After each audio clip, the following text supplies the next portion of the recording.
The dust catches in the beam of my flashlight, floating like tiny galaxies in the cramped attic space. I've been putting this off for weeks now. After Nana Elspeth passed, the responsibility of clearing out the old Victorian house fell to me.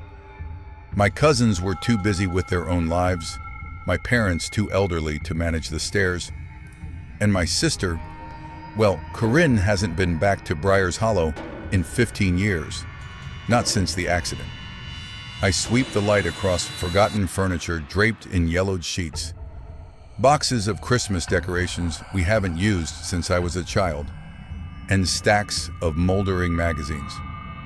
The air is thick with the scent of old paper and something else, something faintly metallic that reminds me of pennies left too long in a pocket.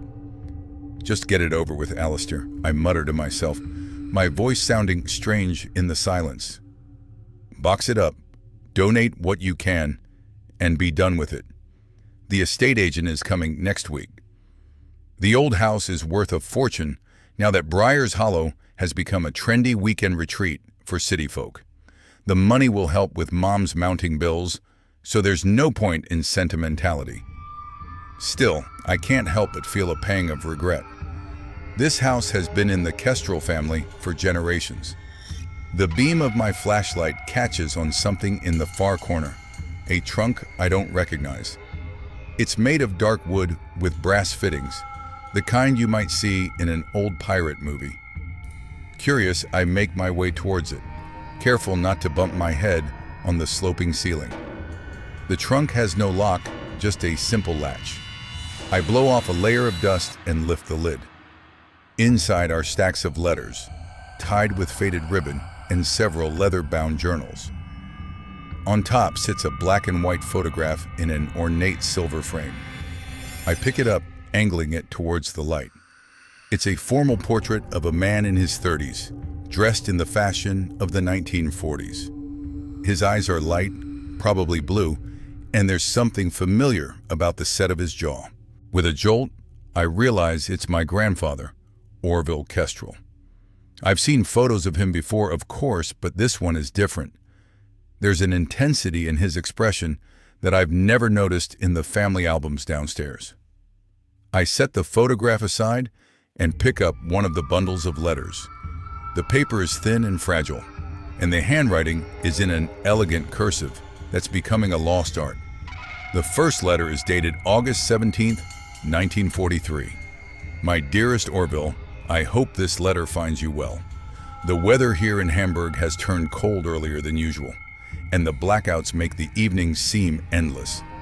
The sirens sounded twice last night, but thankfully no bombs fell near us. I think of you constantly and pray for your safe return. Dr. Eris Thorne assures me that your work is of vital importance to the war effort, though I confess I still don't understand why they would send a historian to the front lines. There must be more to your assignment than you've been permitted to tell me. The children ask for you every night. I've shown them your last letter, but Lyra is still too young to understand why her father can't come home. Julian tries to be brave, but I've caught him crying when he thinks no one is watching. Please write when you can. Even a few lines would bring me comfort. All my love, Isadora. I frown, setting the letter down. This doesn't make sense. My grandfather wasn't a historian. He was an insurance salesman who never left Briar's Hollow, and my grandmother's name wasn't Isadora. It was Clara. They had one child, my father Victor, not two, named Julian and Lyra. I pick up another letter from a different bundle. Orville, your last communication was most disturbing. I understand your reluctance, but you must persist. The artifact's importance cannot be overstated. If the Germans acquire it before we do, the consequences would be catastrophic. Your cover remains intact. Your wife believes you are documenting historical sites, and military intelligence has corroborated your story. Remember your oath, Kestrel. The order has existed for centuries for this very purpose. The coordinates you requested are enclosed. Proceed with extreme caution. Our agent in Vienna reports increased occult activity in the region. They know what we seek. Destroy this letter after reading. Faithfully, F. I stare at the letter, a chill running down my spine despite the attic's stuffiness. This has to be some kind of joke or fiction. My grandfather selling insurance in Briar's Hollow doesn't exactly align with secret missions during World War II. Yet the letters feel authentic. The paper aged naturally. The ink faded in places where fingers would have held it. And there are dozens more bundles in the trunk, along with the journals. I grab one of the leather-bound books and open it to a random page. March 21st, 1944. We found it today. God help us. We found it. After months of searching, following folklore and rumors through bombed-out villages and ancient forests, we have the Schwarzschild device in our possession. It's smaller than I expected, no larger than a pocket watch, but there's no mistaking its otherworldly origin. The symbols etched into its surface match exactly those in the Voynich manuscript. Jennings touched it with his bare hand before I could stop him. He began screaming almost immediately, his skin blistering as though burned. But there was no heat. Only a cold so intense it frosted the hair on my arms from 2 feet away. Jennings died within minutes. Still clutching the device, his features contorted in a rictus of agony. Using tongs and the lead-lined box provided by F, we secured the device. Even now I can feel it pulsing, like a heart beating in a rhythm slightly off from my own. I must get it back to Hamburg, though I fear what they intend to do with it. Something this powerful should not exist in our world. I closed the journal, my hands trembling slightly. This is insane. My grandfather was a quiet, ordinary man who died of a heart attack when I was 10. I have vague memories of him teaching me to fish at the lake, of the smell of his pipe tobacco, of him dozing in his armchair while football played on the radio. He wasn't some secret agent hunting supernatural artifacts during the war. Yet I can't deny the authenticity of these materials. The trunk itself looks like it's been here for decades, undisturbed until now. I glance at my watch. It's nearly midnight. I've been in the attic for hours without realizing it. Mom will be wondering where I am. I promised to call her after I've finished at Nana Elspeth's house. I should pack all this up and look at it properly in the morning, but curiosity gnaws at me. One more letter, I decide. Just one more. I select a letter from a bundle tied with black ribbon rather than the faded blue of the others.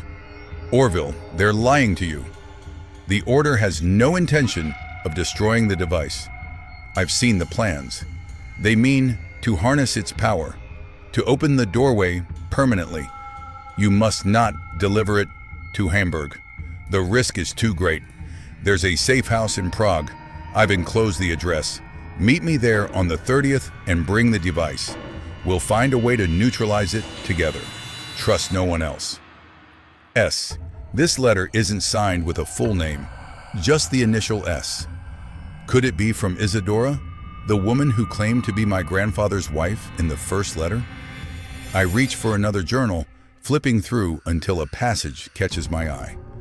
April 5th, 1944. I've made a terrible mistake.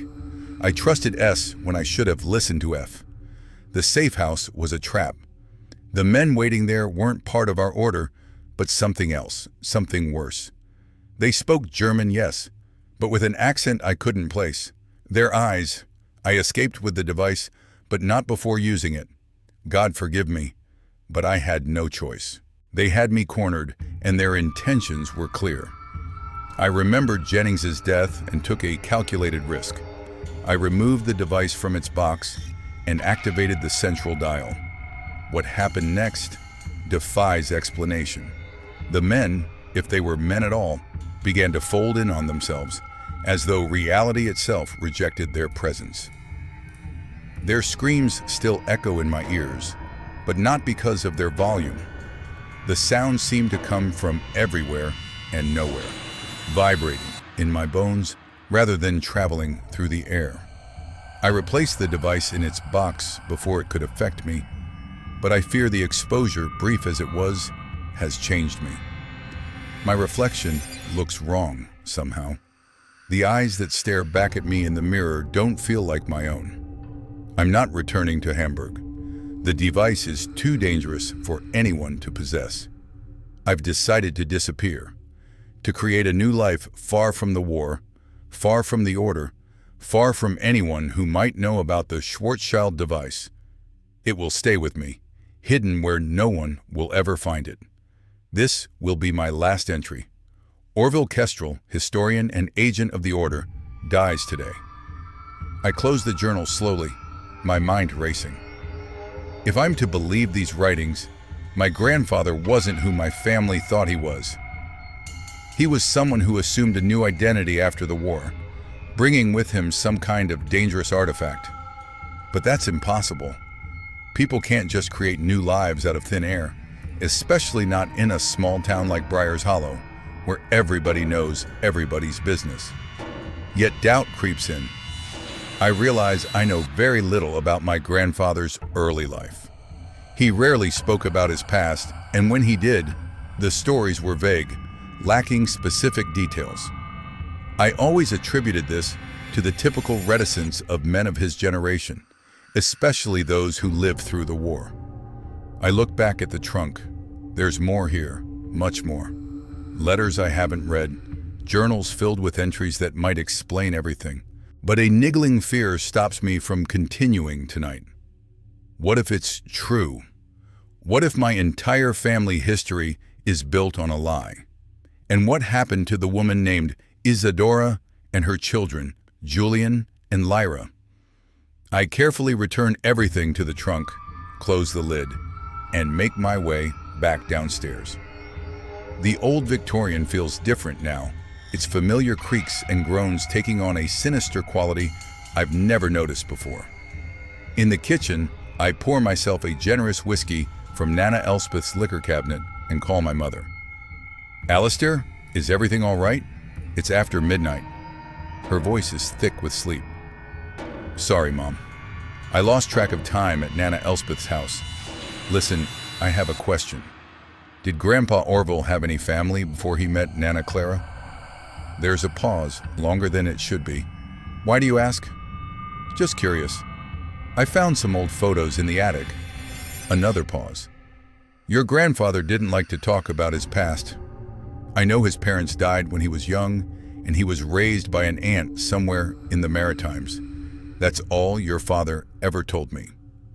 "Did Dad ever mention someone named Isadora?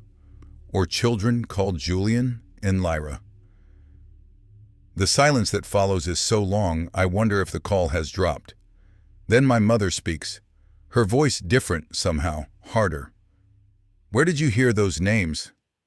"Like I said, I found some old..." "Listen to me very carefully, Alistair. Put everything back exactly where you found it. Lock up the house and come straight home.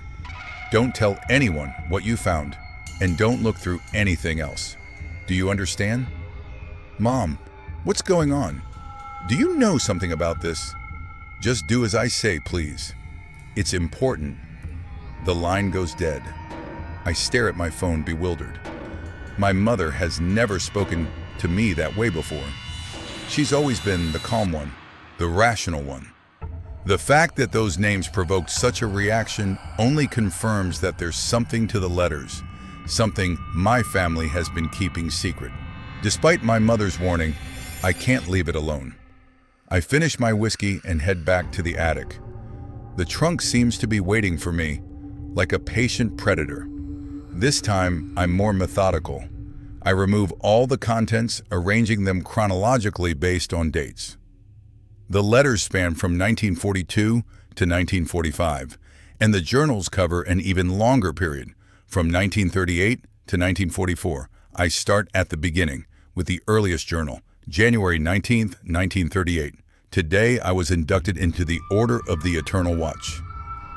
The ceremony was held in the underground chamber beneath the University of Salamanca's old library, a place few know exists. 7 senior members stood in a circle around the ancient stone table, their faces obscured by hoods, despite the fact that we all know each other as colleagues and academics. The oath I took binds me to secrecy, but this journal will be kept in code and hidden where only another member of the Order might find it should something happen to me. Professor Thorne assures me that my expertise in medieval symbology is exactly what they need, especially with the growing threat from Germany.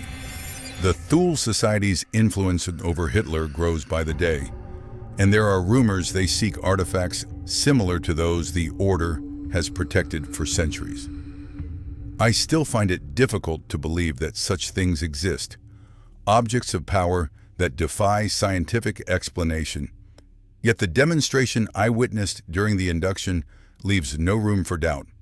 The small stone they call the philosopher's ember turned water to wine before my eyes, with no trickery or sleight of hand.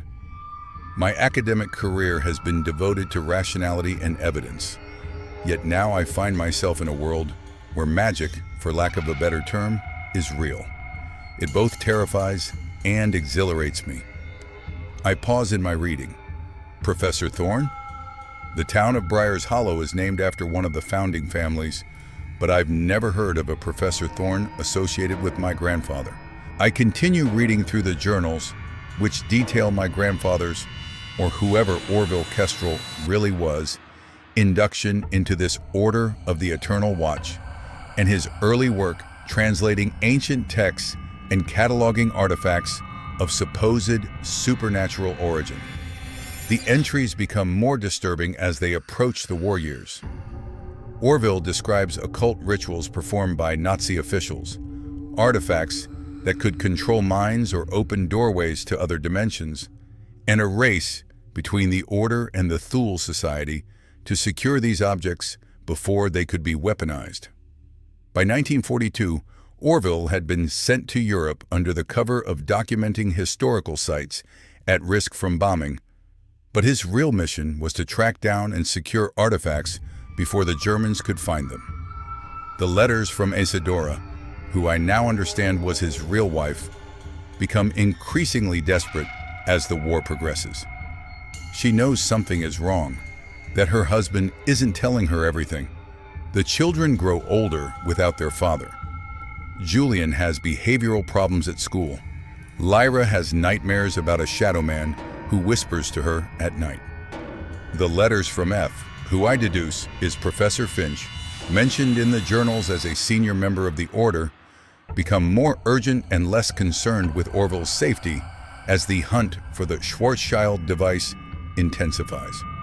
And then there are the occasional letters signed only S. These are different, warnings about the Order's true intentions, pleas for Orville to question his mission, to consider that he might be on the wrong side. The final journal entries detail Orville's disillusionment with the Order, his growing suspicion that they mean to use the artifacts rather than protect them, and his fateful decision to flee with the Schwarzschild device. The last entry I've already read, his decision to disappear and create a new life. But there's one final letter in the trunk, dated November 15th, 1945, months after the war ended. It's addressed simply to O and has no return address. O, I found you. It wasn't difficult. You were never trained in deception as I was. Don't be alarmed. I have no intention of revealing your location to the Order or to Isadora. Your secret is safe with me, as I hope mine will be with you.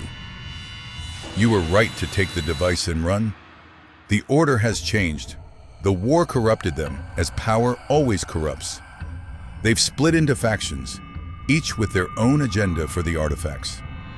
Some wish to destroy them, others to use them, and still others to worship them. Civil war looms within our ranks. I write to warn you that you are not as safe as you believe.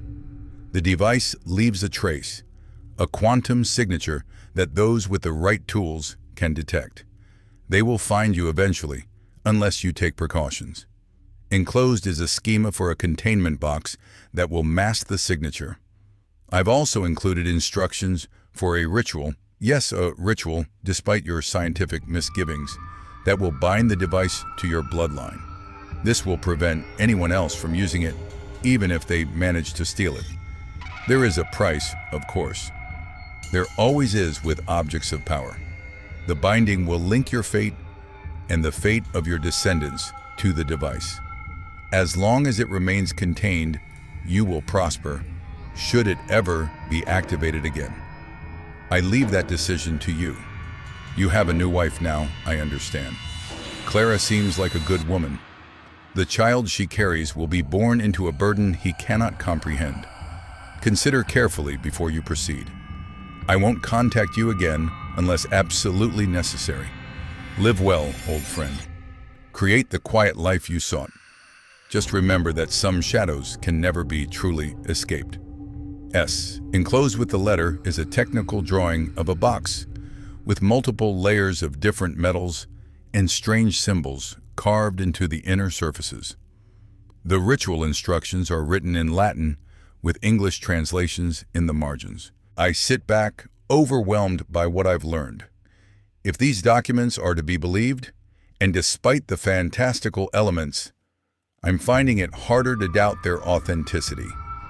Then my grandfather was not the man I thought he was. He was Orville Kestrel, but not the Orville Kestrel who was born in Briar's Hollow and lived a quiet, unremarkable life. He was someone who stole that identity, who abandoned his real family and created a new one, my family. Which means my father wasn't really his son, and I'm not really a Kestrel. But what about the device? The Schwarzschild device that caused a man named Jennings to die in agony? That made enemy agents fold in on themselves, like reality itself rejected them? Did my grandfather bring it to Briar's Hollow? Did he perform the ritual to bind it to our bloodline? And if he did, where is it now? A creaking floorboard startles me from my thoughts. I whirl around, but there's no one there, just the settling of the old house. Still, an uneasiness settles over me. I check my watch again. It's nearly 4 in the morning.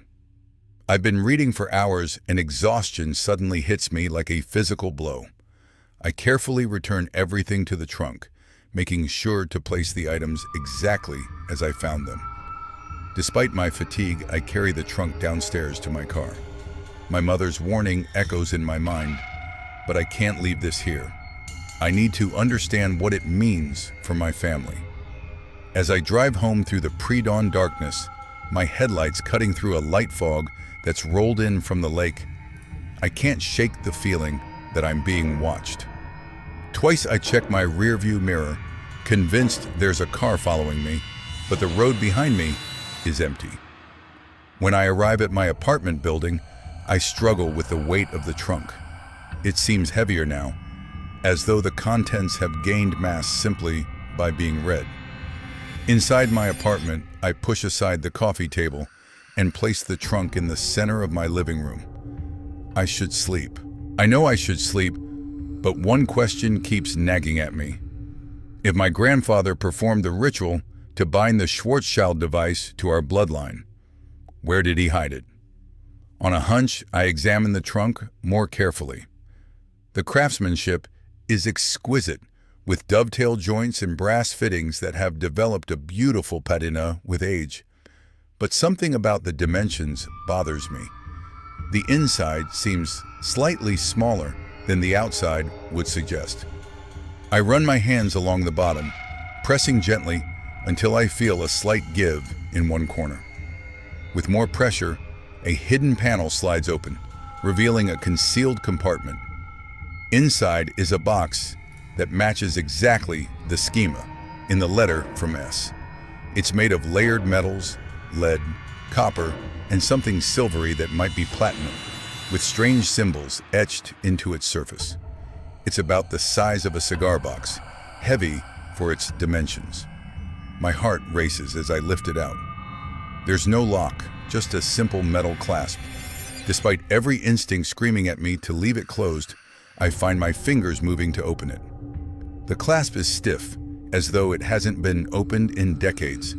It finally gives way with a soft click that sounds unnaturally loud in my quiet apartment.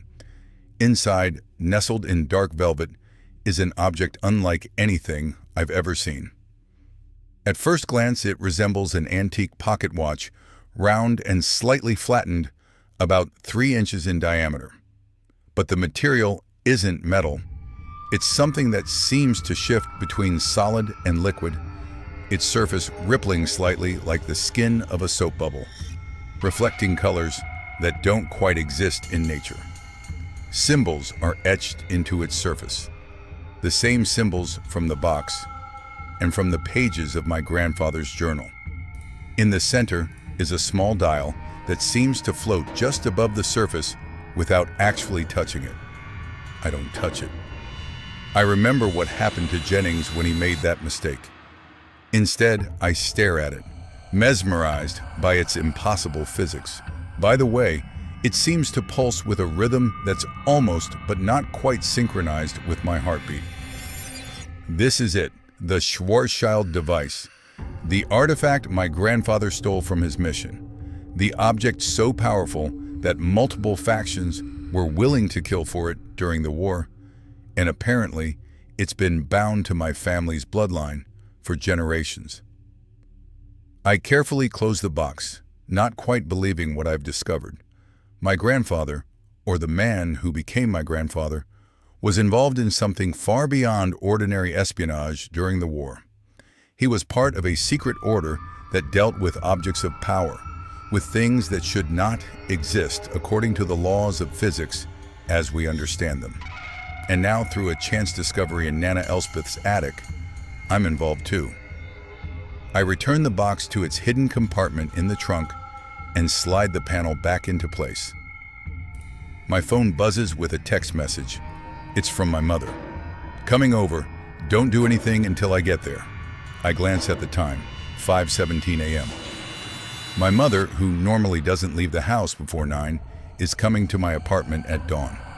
Whatever this is, it's serious. I put on a pot of coffee and wait, my mind racing with questions. How much does my mother know? Was my father aware of his own fraudulent heritage? Does this secret extend to my entire family? At 5:45, there's a knock at my door. When I open it, I'm surprised to find not just my mother, but my sister Corinne as well. I haven't seen Corinne since Christmas, and even then our interaction was strained. She looks tired, with dark circles under her eyes and her blonde hair pulled back in a hasty ponytail. "You shouldn't have brought it here," my mother says without preamble, brushing past me into the apartment. Her eyes lock onto the trunk in my living room. Corinne follows, giving me a quick, awkward hug. "Hey, little brother. Mom called me in a panic, said it was a family emergency. Care to explain why I had to drive 3 hours before sunrise?" "I'm still figuring that out myself," I reply, closing the door. But apparently, our grandfather wasn't who we thought he was. My mother has knelt beside the trunk, her fingers tracing the brass fittings with a familiarity that surprises me. "You opened it," she says. "It's not a question."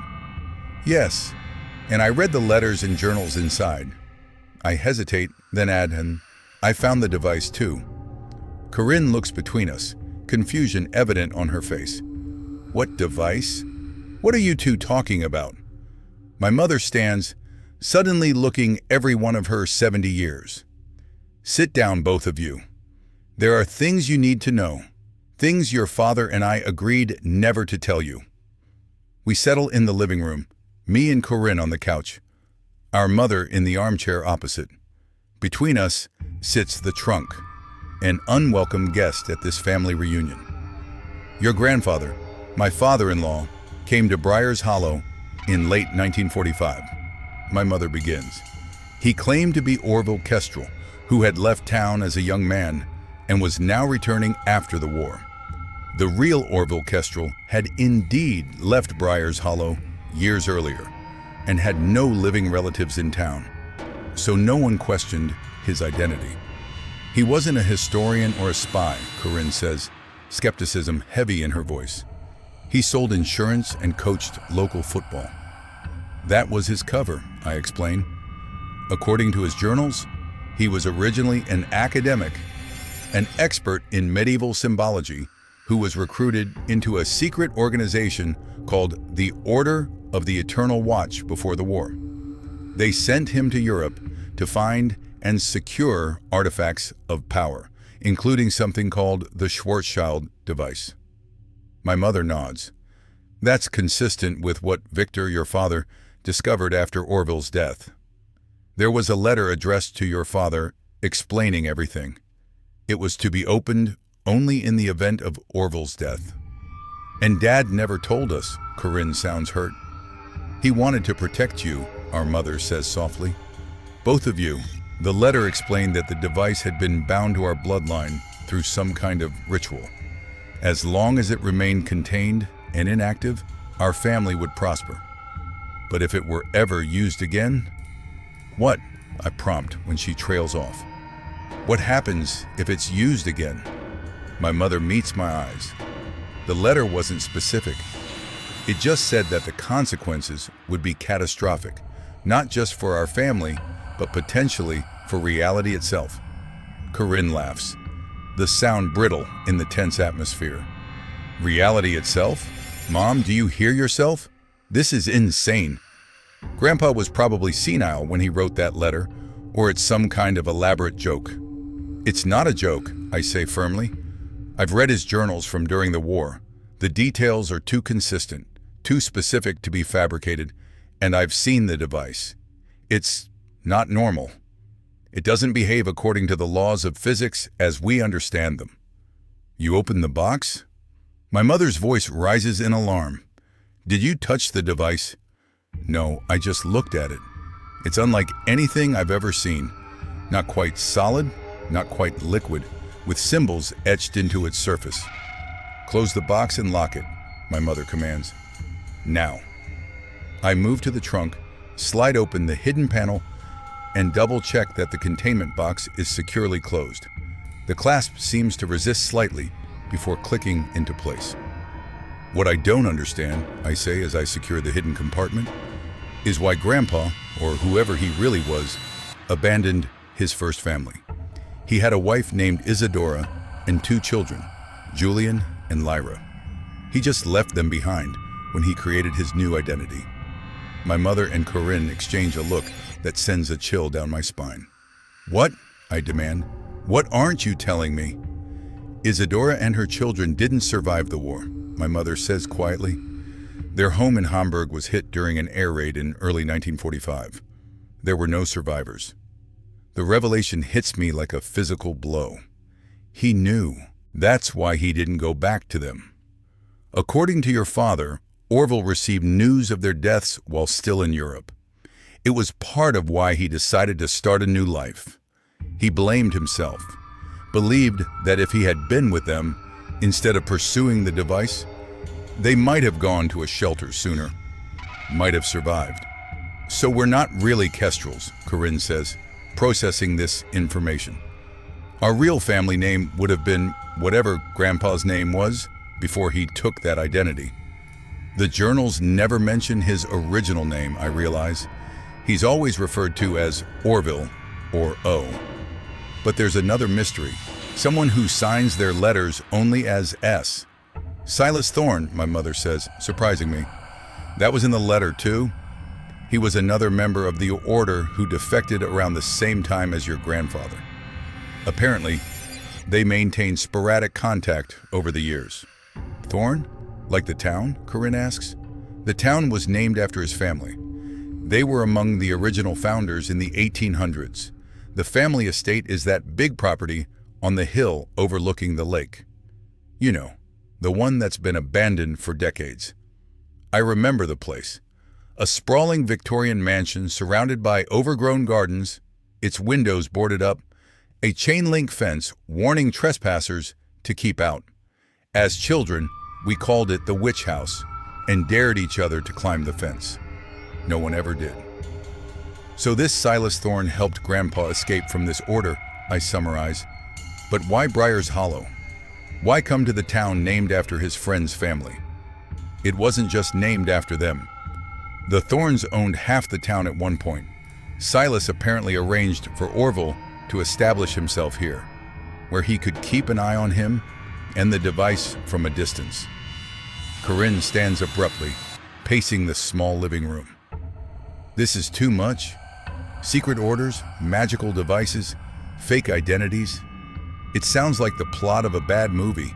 And what does any of this have to do with us now? Grandpa's been dead for 20 years. The device is bound to our bloodline, I remind her.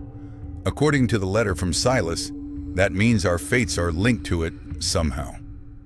Which is why, my mother says firmly, we need to ensure it remains secure and inactive. Your father maintained the containment box and performed the necessary rituals on the solstices, as Orville taught him. After your father passed, I took over that responsibility. Rituals? Corinne repeats incredulously. You've been performing occult rituals, Mom? Our mother looks uncomfortable. They're more like maintenance procedures. Certain symbols need to be redrawn. Certain words recited. I don't pretend to understand how it works, but your father was adamant that it needed to be done. And you never thought to tell us about any of this? I can't keep the accusation from my voice. We were protecting you, she insists. Your father and I agreed that you would only be told if absolutely necessary, if something happened to both of us, or if the device was somehow discovered, which it now has been. The implications of this sink in. So what happens now? Do we just keep the device hidden, keep performing these maintenance procedures for the rest of our lives, then pass the responsibility on to our children? That was the plan, my mother acknowledges. But there's more you need to know. The order still exists. Corinne stops pacing. What? They've evolved over the decades, splintered into various factions as Silas predicted. Some call themselves the Eternal Watch, others the Guardians of the Veil. But they all share one goal, collecting and controlling artifacts of power. And they've never stopped looking for the Schwarzschild device. How do you know this? I ask. Your father was approached by them once, in the 1980s. A man claiming to be a representative of the Eternal Watch came to his office asking questions about Orville, about his time during the war. Your father pretended ignorance, but it frightened him. We moved to the other side of town, changed our phone number. For years he was convinced we were being watched. And were you? Corinne asks. I don't know. Nothing ever happened. But your father became more vigilant about the containment procedures after that incident, and he made me promise that if they ever came again, I would take the device and run, just as Orville had done. I look at the trunk, feeling a weight of responsibility descend on me. Do they know about us? About me and Corinne? I don't think so. Your father was careful to keep you both separated from this part of our lives. That's why we never told you the truth about Orville. The less you knew, the safer you were. But now I know, I point out. I've read the journals, seen the device. I've connected myself to this whether you wanted me to or not. My mother sighs. Yes, and that's why I need to teach you the containment procedures. One of you will need to take over that responsibility. Corinne laughs again, but there's an edge of hysteria to it now. Not me. No way. I have a life in Denver, a career. I'm not moving back to Briar's Hollow to perform occult rituals on some supposedly supernatural device that our fake grandfather stole during the war. It doesn't have to be in Briar's Hollow, our mother says. The device can be moved as long as the containment box remains intact and the procedures are followed. But it has to be someone of the bloodline. We're not even of his bloodline, Corinne argues, not his real one, if his real children died in Hamburg. The ritual binds to the bloodline going forward, not backward, our mother explains. Once Orville performed it, it applied to his new family, to your father, to you two, to any children you might have. Corinne looks at me. Then it's your responsibility. You're the one who found it, who brought it here. I want nothing to do with this. I want to argue, but I can see the fear in my sister's eyes. She's always been more practical than me, less inclined toward the mysterious or unexplained. And she's right. I'm the one who opened this Pandora's box. Fine, I say, resigned. I'll do it. But I want to understand exactly what I'm dealing with. Mom, you need to tell me everything you know about the device, about the order, about these containment procedures. My mother nods. I will, but not here. We should move the device somewhere safer first. My house, perhaps. No, I decide. If these people are still looking for it, they might know about your connection to Orville. My place is safer. No one associates me with him except through Dad, and that's a connection twice removed. Alistair's right, Corinne says, surprising me with her support. And his apartment building has better security than your house, Mom. Our mother hesitates, then concedes. All right, but we need to be careful. The device has been dormant for decades, but that doesn't mean it's harmless. The more it's moved, the more attention it can attract. Attention from who, I ask? Or what? I don't know exactly. Your father never fully explained it to me.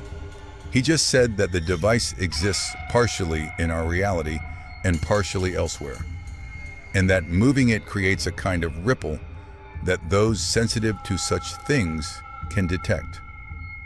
Like the quantum signature mentioned in Silas's letter, I murmur. Yes, I suppose so. The containment box shields that signature, but it's not perfect, especially when the device is moved. Corinne checks her watch. It's almost 7.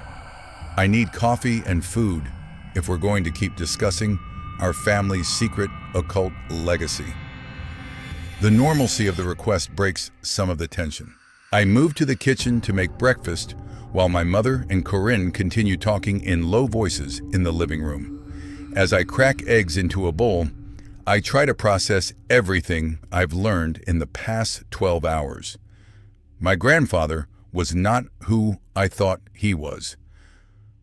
My family has been guarding a potentially dangerous artifact for generations, and somewhere out there, a secret society is still looking for it. It's too much to take in and all at once, so I focus on the immediate task, making breakfast. But as I reach for a frying pan, a wave of dizziness washes over me. The kitchen seems to ripple around me, like heat haze on asphalt in summer. For just a moment, I see something else overlaid on my familiar surroundings. A vast, dark space filled with shapes that make no geometric sense, with colors that hurt to look at. And in that space, something notices me. The sensation passes as quickly as it came, leaving me gasping and gripping the edge of the counter for support. In the living room, Corinne gives a small cry of surprise, and I hear my mother murmuring soothingly to her. They felt it too. I abandon the breakfast preparations and return to the living room. Corinne is pale, her hands trembling slightly. My mother looks grim but unsurprised. "What was that?" Corinne demands. "The device," our mother says quietly. "It's becoming active." "I didn't touch it," I protest. "The box is closed, secure in the trunk." It doesn't need to be touched. It responds to knowledge, to attention. For decades, it's been forgotten, ignored. Now 3 members of the bloodline are actively focused on it, discussing it. That alone is enough to begin waking it. "Waking it," Corinne repeats. "It's not alive." "Not alive as we understand life," our mother clarifies. "But it is aware in its way. That's what makes it so dangerous. It doesn't just do things, it wants things." "What does it want?" I ask, dreading the answer. "To be used, to fulfill its purpose." She hesitates. "To open the door." "What door? Where does it lead?" "I don't know. Orville's letter wasn't specific, and your father didn't share everything with me. He just impressed upon me the absolute importance of keeping the device contained and dormant. Corinne stands, grabbing her purse. I can't do this. I'm sorry, but this is beyond crazy. I'm going back to Denver. Whatever family curse or legacy this is, I want no part of it. Corinne, wait, I begin, but she cuts me off. No, Alistair, I've spent 15 years building a life away from this town, away from the memories of Dad's death and everything else. I can't get pulled back in now. Not for this. This insanity. It's not insanity, our mother says sharply. What you just felt, what we all felt, was real. Denying it won't protect you. Maybe not, Corinne concedes, but I'm not going to let it consume my life either. You two do what you need to do with that thing. Just leave me out of it. She heads for the door, but I step in front of her. Corinne, please. I need your help with this. We're family. Her expression softens slightly. I know, and I love you both. But I can't do this, Allie. I just can't. Call me when it's over. When the device is secured or destroyed, or whatever needs to happen. But don't ask me to be part of it. I step aside, recognizing the determination in her eyes. It's the same look she had when she announced she was leaving Briars Hollow after high school. When she said she needed a fresh start away from the memories of the accident that took our father. After Corinne leaves, my mother and I sit in silence for a long moment. She'll be okay, my mother finally says. Corinne has always been strong-willed, and maybe it's better this way. The fewer people involved, the safer everyone is. Safer from what exactly? I press. You keep hinting at dangers, but I need to know specifically what we're dealing with. My mother sighs, suddenly looking very tired. The truth is, I don't know all the details. Your father protected me from the full knowledge, just as he tried to protect you and Corinne. But I do know this. The Schwarzschild device was not created by humans. According to Orville's letter, it predates human civilization, possibly even Earth itself. So it's, what, alien technology? That's one theory. Another is that it comes from another dimension, another reality that occasionally intersects with our own. The Order collected such objects, studied them, sometimes used them despite the risks. And what does this particular device do? You mentioned opening a door. Yes, it's supposedly a key of sorts, capable of creating a passage between our reality and somewhere else. Orville never specified where, only that those who sought the device during the war had different ideas about what lay on the other side. Some believed it was heaven, others, hell. Some thought it led to a realm of pure knowledge, others to a place of unimaginable power. But Grandpa, Orville used it once, right? In the safe house in Prague? He wrote about it in his journal. Said the men who trapped him there folded in on themselves when he activated the device. My mother nods.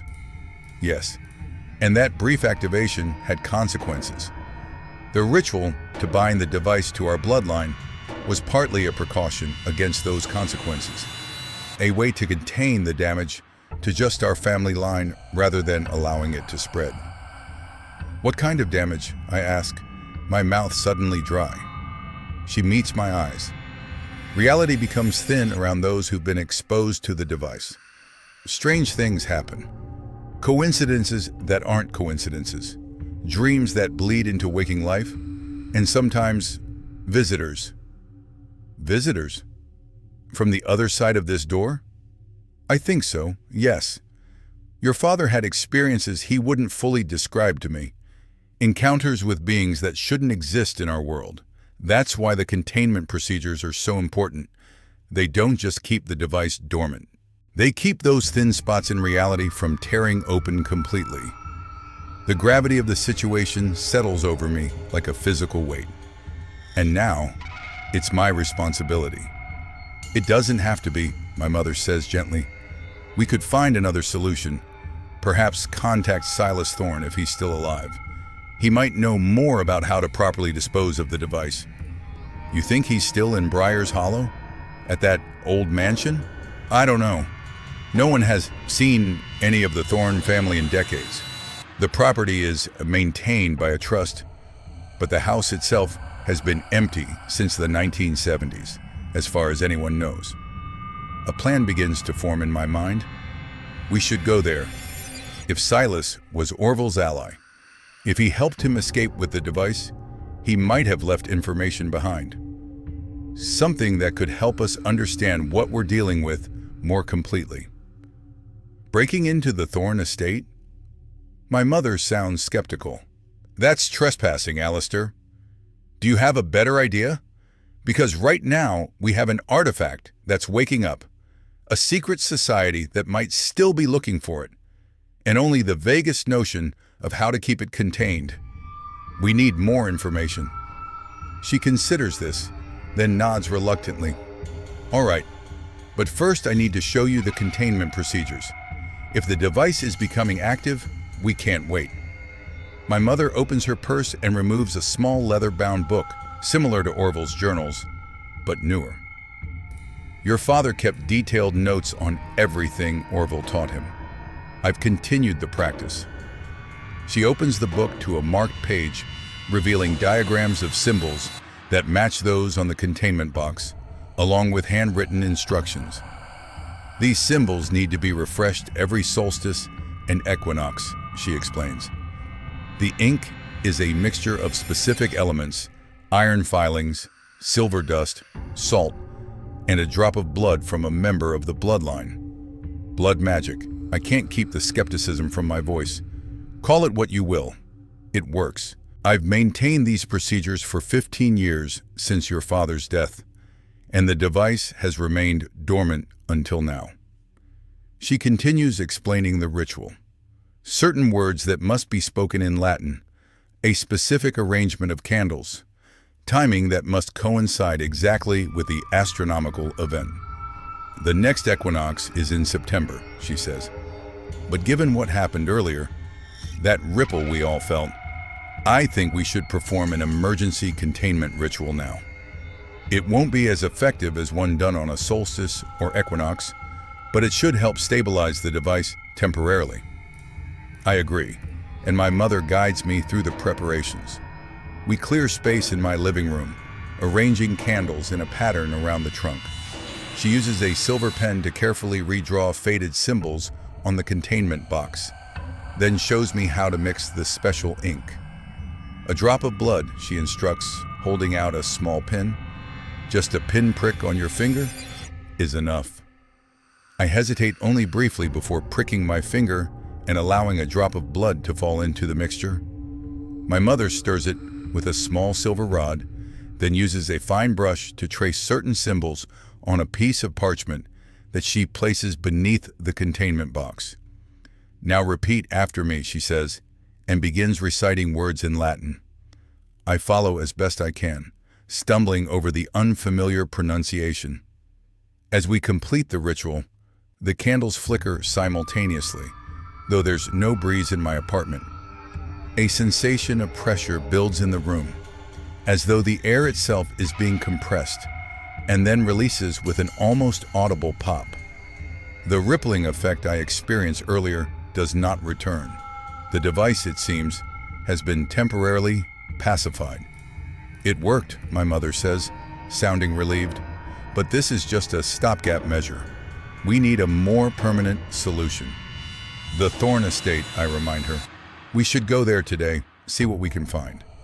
She nods, helping me clean up the ritual materials. We'll need to bring the device with us. I don't think it's safe to leave it unattended now that it's been awakened, even partially. Is it safe to move it? With the containment box and the ritual we just performed, yes, it should be stable enough for transport. But we need to be careful. No detours, no stops along the way. Straight from here to the Thorne property. I secure the containment box in the trunk, making sure the hidden compartment is properly closed. Despite the ritual, I can't shake the feeling that the device is somehow aware of me now. that it's watching me through the layers of metal and wood that separate us. My mother and I leave my apartment, carrying the trunk between us. It's now mid-morning, and my neighbors are going about their Saturday routines, walking dogs, carrying groceries, washing cars. The normalcy of the scene is jarring against the strangeness of our situation. We load the trunk into the back of my mother's SUV, securing it with bungee cords to prevent it from sliding around. As I close the tailgate, I notice a car parked across the street. A black sedan with tinted windows.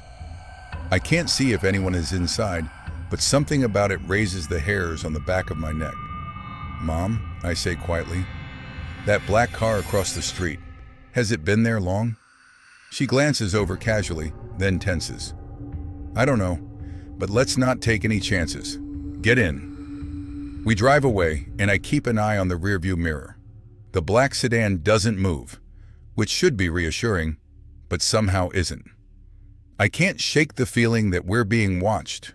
The Thorne estate is on the outskirts of town, about a 20-minute drive from my apartment.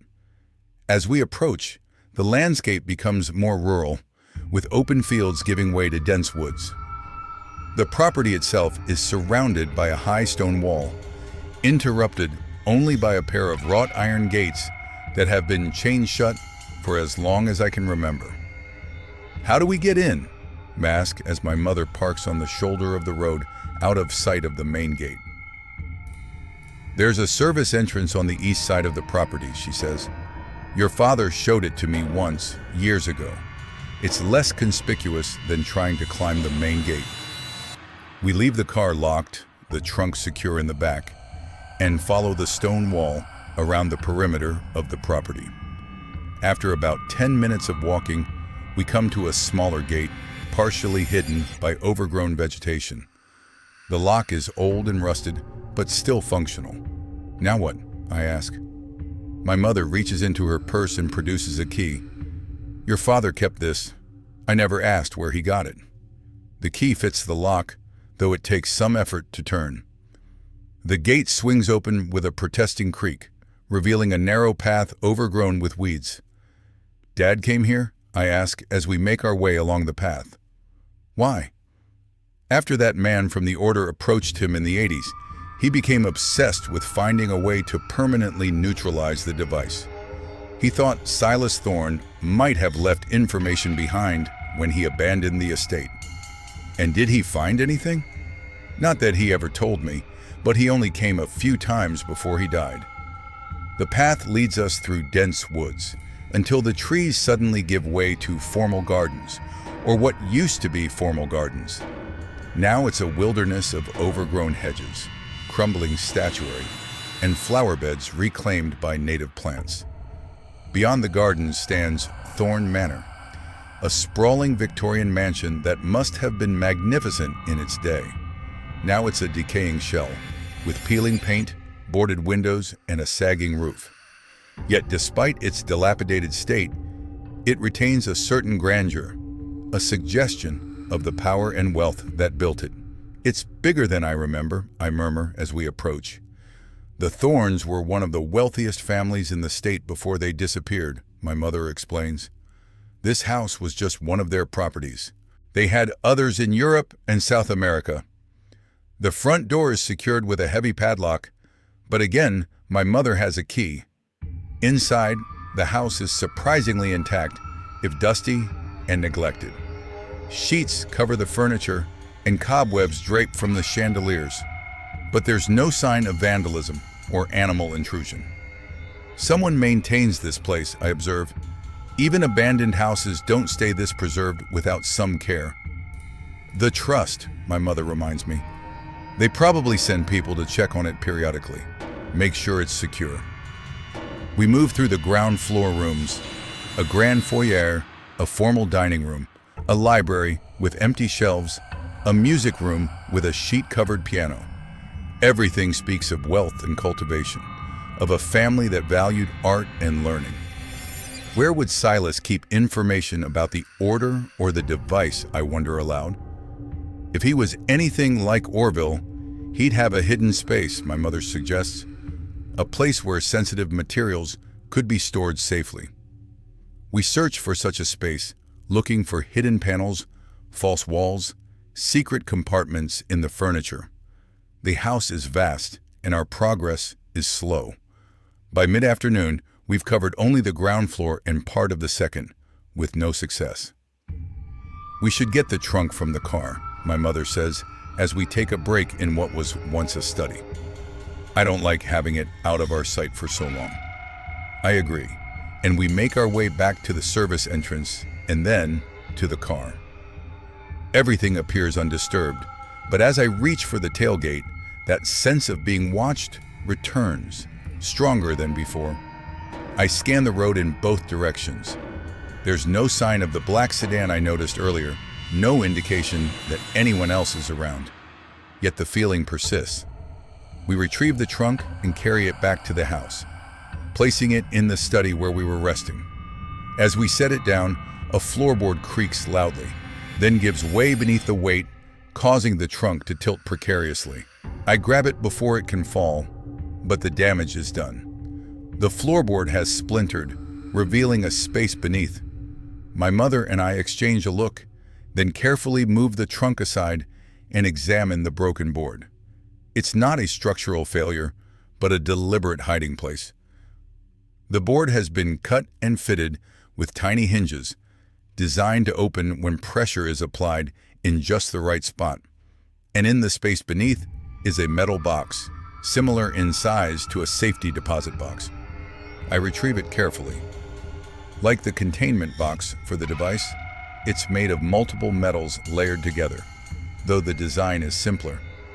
There's a combination lock on the front, a series of 4 dials with letters instead of numbers. "Any idea what the combination might be?" I ask my mother. She shakes her head. But if this was Silas Thorne's, and he was trying to leave information for Orville or his descendants, it might be something connected to the Order or to Grandpa. I finish her thought. I try various combinations. EOW for Eternal Order of the Watch, SDVC for Schwarzschild device, OKS for Orville Kestrel. Nothing works. "Wait," I say, remembering something from the letters. Silas signed his letters to Grandpa as just S and addressed him as O. Maybe. I set the dials to OSSD, O and S for their initials, SD for the device. There's a soft click and the box opens. Inside are several items: a thin leather-bound journal, a sealed envelope addressed to the Kestrel Heir, a small cloth bag, and what appears to be an ancient coin or medallion. I open the envelope first. Inside is a letter dated July 18th, 1972. To the Kestrel Heir. If you are reading this, then 2 things must be true. Orville is gone, and the device has begun to stir once more. I have arranged for this box to remain hidden until such a time as both these conditions are met. You are now the guardian of a burden you did not choose. For this, I apologize. Orville and I made decisions in desperate times that have consequences reaching far beyond our own lives. The Schwarzschild device is not what the Order believed it to be. They thought it a tool, a key to unlock knowledge or power.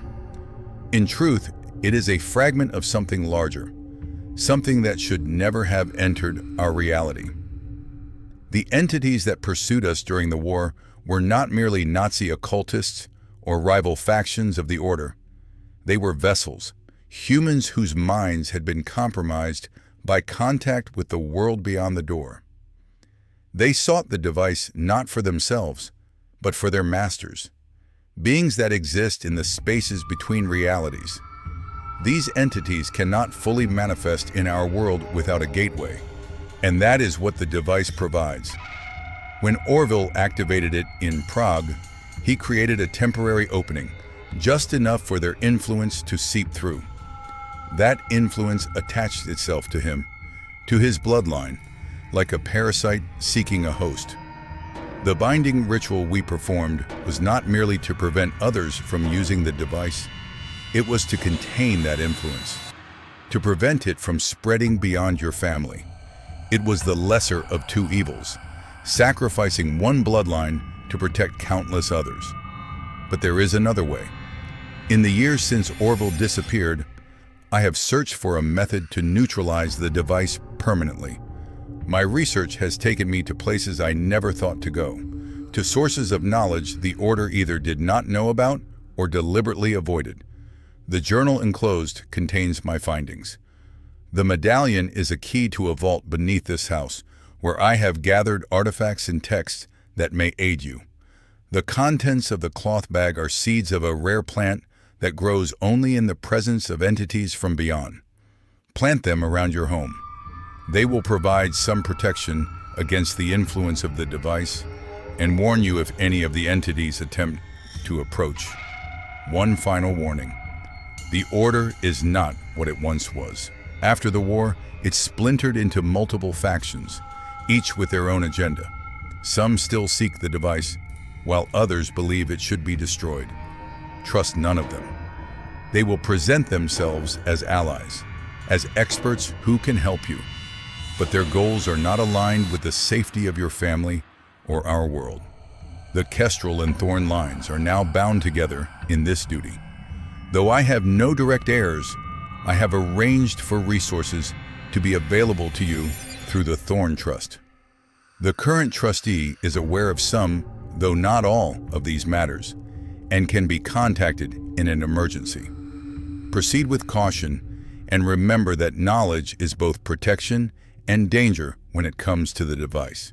The more you learn about it, the more active it becomes, yet without understanding, you cannot hope to neutralize it. With deepest regret and highest hope, Silas Thorn. I pass the letter to my mother, who reads it with growing concern. Meanwhile, I examine the medallion. It's heavy, made of what looks like gold, but with a strange iridescence that shifts as it catches the light. On one side is a symbol similar to those on the containment box, concentric circles surrounding what might be a stylized doorway. On the other side is a more familiar symbol, a compass rose with an eye at its center, which I recognize from Orville's journals as the emblem of the Order of the Eternal Watch. The cloth bag contains what look like ordinary seeds, small, dark, slightly shiny. There are perhaps 24 of them. I turn to the journal, opening it carefully. The pages are filled with dense writing, diagrams, and symbols, many of which I don't recognize. But the first entry is clear enough. July 17, 1962. I have confirmed my suspicions about the true nature of the Schwarzschild device. It is not, as the Order believed, a tool created by an advanced civilization or a magic artifact from some bygone age. It is organic, a fragment of a living entity from beyond our reality. The symbols etched into its surface are not controls or instructions, but a form of cellular structure similar to DNA, but encoding information beyond the merely biological. It is, in essence, a seed, one that, if fully activated, would grow into a permanent doorway between our world and theirs. Orville's partial activation in Prague was akin to a germination, but the growth was halted before it could fully develop. Still, that brief contact was enough for the entities to establish a foothold, to create a connection to Orville, and through him, to his bloodline. The binding ritual we performed has contained that connection, prevented it from spreading further, but it is not a permanent solution. The influence remains, dormant but not destroyed, waiting for an opportunity to grow again. I look up from the journal, my mind reeling with the implications. The device is alive? Or part of something alive? My mother finishes reading the letter and meets my gaze. It would explain why it responds to attention, to knowledge. Living things are aware in ways that objects aren't. And these entities from beyond, they're still connected to our family because of what Grandpa did in Prague. The binding ritual didn't break that connection, it just contained it. Yes, but Silas found another way, she points out. He mentions a vault beneath this house, artifacts, and texts that might help us neutralize the device permanently. I hold up the medallion, and this is the key. We spend the next hour searching for the entrance to this vault, examining the floors, walls, and furniture for any sign of a keyhole or mechanism that might accept the medallion. Finally, in the cellar, we discover a section of the stone wall that's slightly different from the rest. The mortar patterns don't quite match. In the center of this section is a small depression that corresponds to the size and shape of the medallion. I place it in the depression, aligning the doorway symbol with a barely visible mark on the stone. For a moment, nothing happens. Then the medallion begins to glow with a soft golden light, and the section of wall slides silently aside, revealing a narrow staircase leading down into darkness. "Did Dad know about this?" I ask, amazed. "If he did, he never told me," my mother replies, equally astonished. We retrieve flashlights from our supplies and descend the stairs carefully. They lead to a large underground chamber that looks like a cross between a library, a laboratory, and a museum. Shelves line the walls, filled with books, scrolls, and strange artifacts. Tables hold scientific equipment alongside what appear to be ritual implements. Glass cases display objects of various shapes and sizes, each labeled in a neat, precise hand. But most striking is the center of the room, where a large circle has been inlaid into the floor using different types of metal and stone. The pattern is complex, with multiple layers of symbols and geometric shapes that remind me of the containment box for the Schwarzschild device, but on a much larger scale. "This must be what Silas was working on," I say, approaching the circle carefully. "A way to neutralize the device permanently." "Look at all this," my mother marvels, examining the shelves. "He must have spent decades collecting these materials, conducting research." I join her, scanning the book titles. Many are in languages I don't recognize, but some are in English, with titles like Quantum Entanglement and Extra-Dimensional Physics, Ritual Containment of Non-Euclidean Entities, and the Thorn Codex, a study of interdimensional gateways. The Thorn Codex, I repeat, pulling out the last book. Written by Silas himself, it looks like. The book is massive, at least 1,000 pages, with detailed illustrations and diagrams throughout. A quick flip through reveals it to be a comprehensive study of interdimensional travel, entities from other realities, and methods for containing or repelling them. This could take weeks to go through properly, I say, overwhelmed by the sheer volume of information. "We may not have weeks," my mother points out. "If the device is waking up, if these entities are becoming aware of us again," she doesn't need to finish the thought.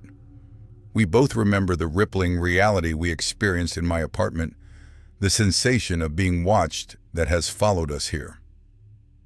We should focus on finding specific information about neutralizing the Schwarzschild device, I decide.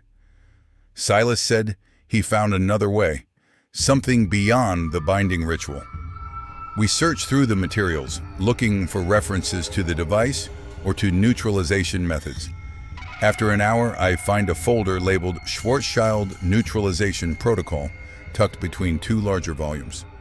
Inside are detailed instructions for a ritual, or perhaps procedure is a better word, as it combines elements of scientific methodology with more esoteric practices. The goal, according to the notes, is to sever the connection between the device and the entities beyond, effectively rendering it inert. "This is it," I tell my mother, spreading the papers on one of the tables. Silas's solution.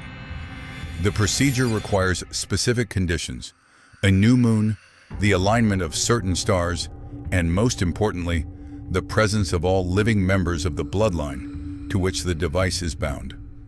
"All living members," my mother repeats. "That means Corinne needs to be here too." "She won't come," I remind her. "She made that very clear this morning." "She has to," my mother insists. "According to this, the ritual won't work without her. The connection has to be severed from all branches of the bloodline simultaneously. I read further into the procedure. It's not just her presence that's required. Each of us has to actively participate, recite certain words, handle specific artifacts, position ourselves at key points within the circle. And the next new moon is... My mother checks her phone's calendar app. 5 days from now. That doesn't give us much time to convince Corinne to prepare everything. We have to try. It may be our only chance to end this, to free our family from this burden. I continue reading the protocol, my concern growing with each page. Mom, this isn't without risk. Silas notes that attempting to sever the connection could alert the entities, could cause them to try to stop us or to force their way through before the door closes permanently. What kind of risk are we talking about? Physical danger, potentially. The entities might attempt to possess one of us, to use us as a vessel to physically interact with the device, or they might try to manipulate reality around us, create distractions or obstacles. My mother is quiet for a moment, then says firmly, "It's a risk we have to take. We can't continue like this, constantly performing containment rituals, always afraid that the device might wake up fully, and we can't pass this burden on to future generations." I nod, agreeing with her logic, if not entirely comfortable with the danger. Then we need to get Corinne here, and we need to prepare this space for the ritual.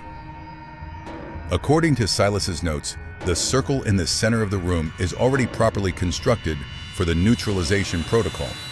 We just need to gather the specified ritual tools, prepare the incantations, and most crucially, convince my sister to participate. "I'll call her," my mother says, taking out her phone. "But there's no signal down here. We'll have to go back upstairs." We gather what materials we can, Silas's journal, the neutralization protocol documents, and a few smaller artifacts mentioned in the procedure, and head back up the stairs. As we emerge into the cellar, a sense of wrongness hits me immediately. The quality of light has changed. It's evening now, but the illumination coming from the upper floors doesn't look like artificial lighting, or even the fading daylight we should be seeing. It's a sickly greenish blue, pulsing slightly as though alive. "Something's not right," I whisper to my mother, who nods tensely. We ascend to the ground floor cautiously. The strange light is stronger here, seeping in through the boarded windows and casting long, distorted shadows across the floors and walls. And there's a sound, a low rhythmic pulsing that reminds me of a heartbeat, but slower and somehow wet. "The trunk," my mother says suddenly. "We left it in the study." We hurry to the room where we left the Schwarzschild device, my flashlight beam bouncing wildly off the walls and furniture. As we enter the study, we see the source of the strange light. The trunk has been opened, the hidden compartment is exposed, and the containment box sits on the floor beside it.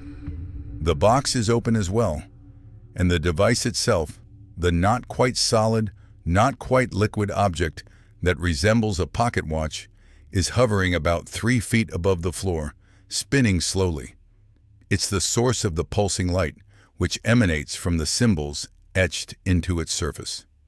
They glow with that same greenish-blue radiance, brightening and dimming in time with a wet, throbbing sound that fills the room.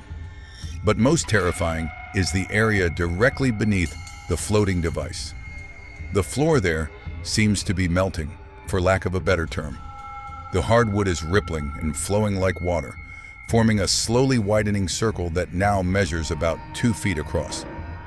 And in that circle, I can see something else. Not the basement below, but a vast dark space filled with shapes that make no geometric sense. It's the same vision I had briefly in my apartment kitchen, but sustained now, growing stronger. "The device is activating," my mother says, her voice tight with fear. "It's creating a doorway." "How? We didn't touch it, didn't use it." "Someone else did." The voice comes from behind us, and we spin to see a figure standing in the doorway of the study. It's a man in his 60s, dressed in an impeccable gray suit that seems oddly formal for the setting. His hair is silver, his face lined but distinguished, and his eyes? His eyes are wrong. They reflect the pulsing light of the device with an internal luminescence that no human eyes should possess.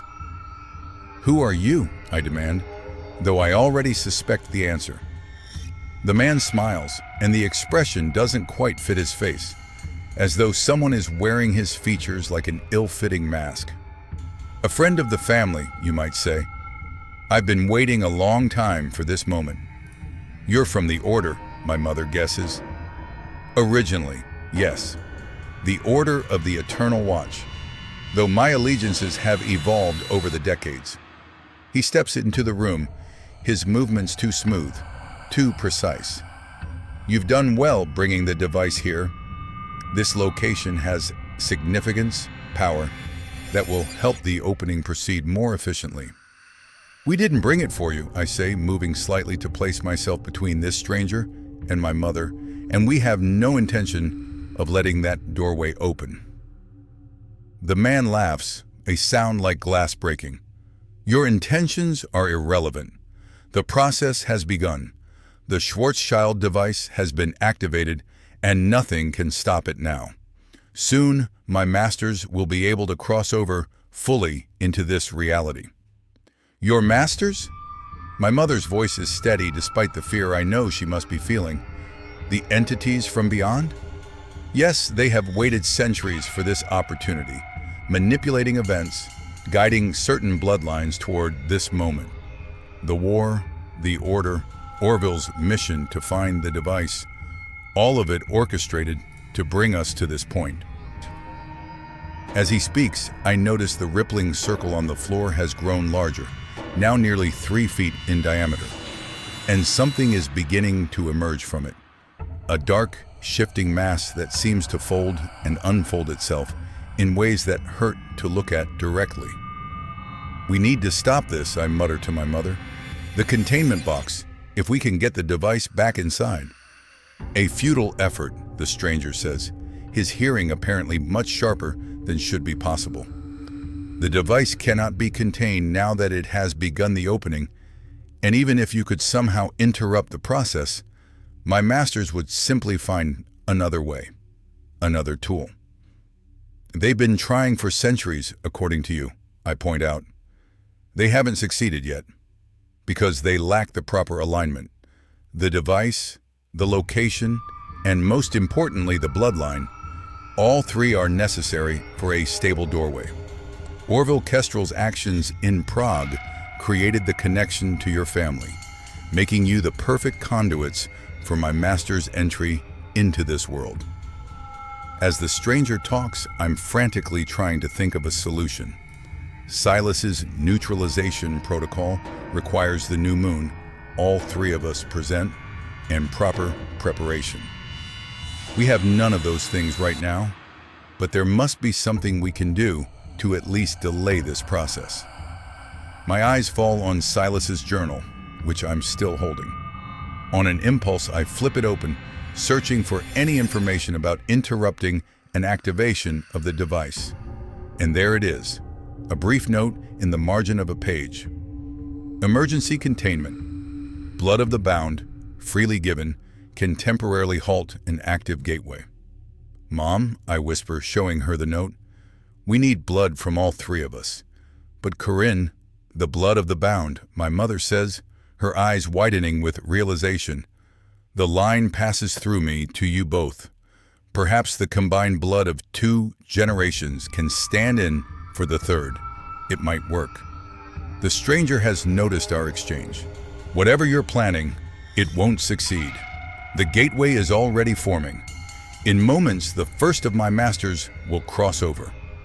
The dark mass emerging from the rippling circle has taken on a more defined shape, something vaguely humanoid, but wrong in its proportions, with too many angles and not enough curves. It moves with a jerking, stuttering motion, as though having difficulty adjusting to our reality's physical laws. We need to act now. Distract him, I murmur to my mother, who nods almost imperceptibly. She steps forward, addressing the stranger. Who are you? Really? Not just a member of the Order, you know too much about these entities, about the device. As she engages him in conversation, drawing his attention, I carefully set down Silas's journal and reach into my pocket for my Swiss Army knife. I open the small blade and, steeling myself, draw it across my palm. The cut is shallow but bleeds freely, enough for our purpose. I gesture for my mother to do the same. She continues talking to the stranger, keeping his focus on her as she casually brings her hand to her own pocket. My name is irrelevant, the stranger is saying. I am merely a vessel, a servant of those who will soon remake this world in their image. Your reality is flawed, limited by 3 dimensions and linear time. My masters exist beyond such constraints.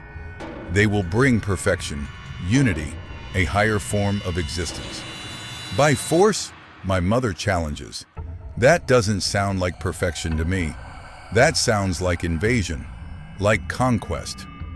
Change is always resisted by those who cannot comprehend its necessity, the stranger replies, his unnatural eyes gleaming. But once the transformation begins, you will understand. You will be elevated. Your consciousness expanded beyond anything you can currently imagine. While they talk, my mother has managed to cut her own palm. She catches my eye, and I nod slightly. We need to get to the device to apply our blood directly to it if Silas's note is to be believed. But the stranger stands between us and the floating device, and the partially manifested entity continues to emerge from the gateway beneath it. We need a distraction. I search the room desperately for something to use. My eyes fall on the medallion we used to open the vault. I still have it in my pocket. Silas's journal mentioned it was created by the Order, designed to detect and disrupt extra-dimensional energies. Hey, I shout suddenly, pulling the medallion from my pocket and holding it up. Recognize this? The stranger turns to me, his expression flickering between anger and fear as he sees the medallion. Where did you get that? Silas Thorne left it for us, for this exact situation. I don't know if that's true, but the bluff seems to work. The stranger takes a step toward me, away from the device.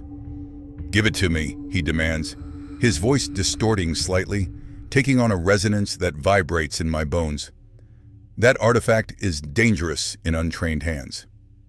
I don't think so, I reply, backing up slowly, drawing him further from the device. I think it's dangerous to you and your masters. I think it can shut down that gateway you're so eager to open. The stranger lunges at me with inhuman speed, but I'm ready for it. I dodge to the side, and as he passes me, I toss the medallion to my mother. She catches it with her uninjured hand and dashes towards the device while the stranger is off balance. No, he screams, whirling to pursue her. I tackle him from behind, using my weight to bring him down. He's stronger than he looks, but I manage to pin him momentarily, giving my mother the time she needs. She reaches the floating device and, without hesitation, presses her bleeding palm against its surface. The effect is immediate. The pulsing light stutters, and the wet, throbbing sound falters. It's working, she calls to me. Alistair, your blood too. I struggle to break free from the stranger who is now thrashing beneath me with unnatural strength. His skin feels wrong under my hands. Too cold, too smooth, like touching a reptile. You cannot stop this, he hisses, his voice no longer human at all, but a sibilant whisper that seems to come from everywhere at once. The gateway will open, my masters will come through. Your reality will be remade. With a sudden surge of strength, he throws me off, sending me crashing into a bookshelf. Pain explodes in my shoulder and back, but I force myself to my feet, my bleeding hand outstretched toward the device. The stranger moves to intercept me, but my mother has seen what's happening. She throws the medallion at him, striking him squarely in the chest. He screams, a sound no human throat could produce, and falls to his knees, clawing at the medallion as though it burns him. I seize the opportunity and lunge for the device, pressing my bleeding palm against its shifting surface, just as my mother did. The sensation is indescribable, like plunging my hand into ice water and fire simultaneously, like touching something that exists in multiple states at once. The effect is dramatic. The pulsing light from the device flares blindingly bright, then begins to fade. The wet, throbbing sound rises to a crescendo, then diminishes to a low, angry buzz. The rippling circle on the floor stops expanding, and the partially manifested entity seems to struggle, its movements becoming more erratic and desperate. "It's closing," my mother shouts over the noise. "The gateway is closing." The stranger on the floor has managed to remove the medallion from his chest, leaving a smoking, circular burn on his suit.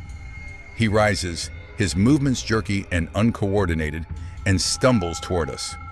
"No!" he gasps, his voice fluctuating between human and other. "You don't understand what you're doing. The consequences." "We understand perfectly," I tell him, keeping my hand firmly on the device despite the pain it causes. "We're protecting our world from your masters. We're closing the door." "Not closing," he says, a horrifying smile spreading across his face. "Merely delaying, and at great cost to yourselves. The blood of the bound, freely given. Do you know what that really means?" I look to my mother, who appears as confused as I feel. "It means you've marked yourselves," the stranger continues, his smile widening impossibly, stretching his face in ways no human face should stretch. "By giving your blood to the device directly, you've strengthened the connection between yourselves and what lies beyond. You've made yourselves beacons that my masters can now track, no matter where you go." A chill runs through me at his words, but I keep my hand on the device. The gateway is shrinking now, the entity being pulled back into it, dissolving at the edges like smoke in wind. "You lie," my mother says, though uncertainty colors her voice. "Truth is more useful than lies in this instance," the stranger replies. "You've won a temporary reprieve, nothing more, and you've painted targets on yourselves in the process. My masters will find you now, wherever you hide. They will use you to open the gateway again." The device is dimming rapidly now, its strange material becoming more solid, less liquid. The gateway beneath it has shrunk to the size of a dinner plate, the entity almost completely withdrawn. "We'll be ready," I tell the stranger defiantly. "We have Silas's research, his neutralization protocol. At the new moon, we'll end this permanently." The stranger laughs that glass-breaking laugh again. Silas Thorne, always so clever, yet so limited in his understanding. His neutralization protocol won't destroy the device or sever your connection to my masters. It will merely transfer the burden from your bloodline to another. "What do you mean?" I demand. "Ask yourself why Silas never performed this ritual himself, despite decades of research. He understood the price. The Schwarzschild device cannot be destroyed, and its connection cannot be truly broken, only redirected. Someone must always bear the burden." The gateway has almost closed now, just a small, swirling vortex of darkness on the floor. The stranger backs away, his movements becoming more fluid, more human, as if whatever influence was controlling him is withdrawing along with the entity. "5 days," he says, his voice nearly normal now. "You have 5 days until the new moon. Use them wisely. Research, prepare, decide if you're willing to transfer your family's curse to another." He pauses at the doorway of the study. "We'll meet again on the night of the ritual. I'll be interested to see what choice you make." With that, he's gone, his footsteps fading rapidly down the hall. The device has stopped glowing entirely. becoming a dull, metallic object that drops unceremoniously to the floor as the last pinprick of the gateway vanishes. My mother and I stare at each other, both shaken by what we've experienced and by the stranger's parting words. "Do you think he was telling the truth?" I ask, cradling my cut hand. "About the neutralization protocol just transferring the burden to someone else?" "I don't know," she admits, "but we need to find out before the new moon. We need to go through Silas's research more thoroughly." I nod, then move to retrieve the device from the floor. It's completely inert now, just a strange metal object with symbols etched into its surface. I place it back in the containment box and secure the latch. "We should return to the vault," I suggest. "There might be more information about the protocol, about what it really does." "And we need to call Corinne," my mother adds. "Whether the stranger was lying or not, we need her for the ritual. All three of us must participate if we have any hope of ending this." We gather our things, the containment box, Silas's journal, the medallion, and head back to the cellar and the hidden vault. As we descend the stairs to Silas's secret laboratory, I can't shake the stranger's words from my mind. The Schwarzschild device cannot be destroyed, and its connection cannot be truly broken, only redirected. Someone must always bear the burden. If that's true, then Silas's neutralization protocol isn't the solution we hoped for. It's just another form of the same problem, passing our curse to someone else. The thought makes me sick. How could we knowingly inflict this nightmare on another family? But what choice do we have? Leave things as they are.